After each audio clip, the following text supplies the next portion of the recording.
Breaking story still unfolding right now in New Haven tonight. People collapsing all over downtown, overdosing.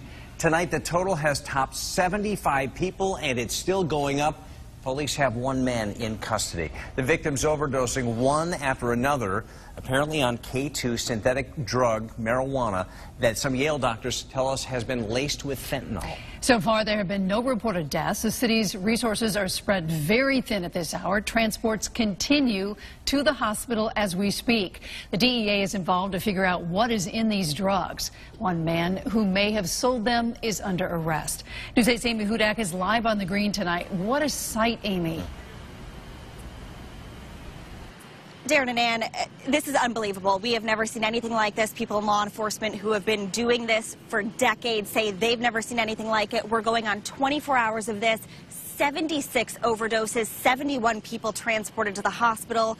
Tonight, emergency responders say that they've been finding people falling to the ground in cardiac arrest, convulsing, eyes rolling in the back of their heads. And tonight, that emergency room doctor at Yale says this wasn't just K-2. She believes this was K-2 laced with fentanyl. Is it another one? People dropping like flies on the New Haven Green.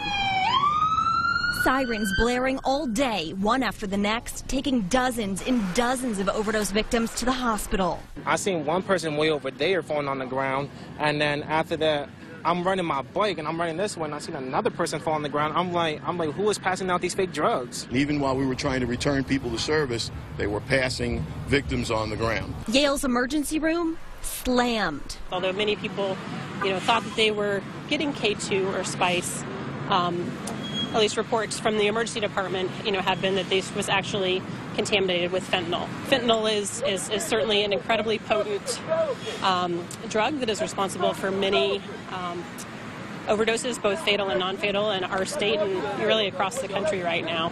As police sent drug samples to the DEA in New York City for testing, they arrested a 37-year-old man they say they know well.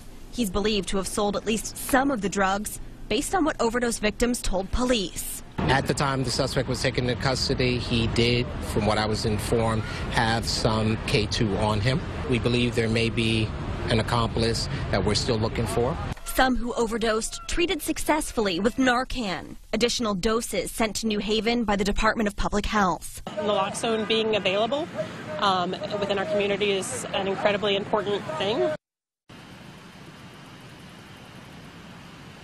We just talked to somebody with the police department within the last 5 minutes or so, and he says they are now up to 3 arrests, but they are not yet saying if those additional 2 arrests are connected to the overdoses here on the Green. He's saying they were charged with drug possession, but still too early to link whether or not they are involved specifically with the overdoses. As for the scene out here tonight, emergency crews will be out here throughout the evening. They're not going anywhere. Again, that number is at 76 overdoses and climbing. For now, we're live in New Haven. Amy Hudak, News 8.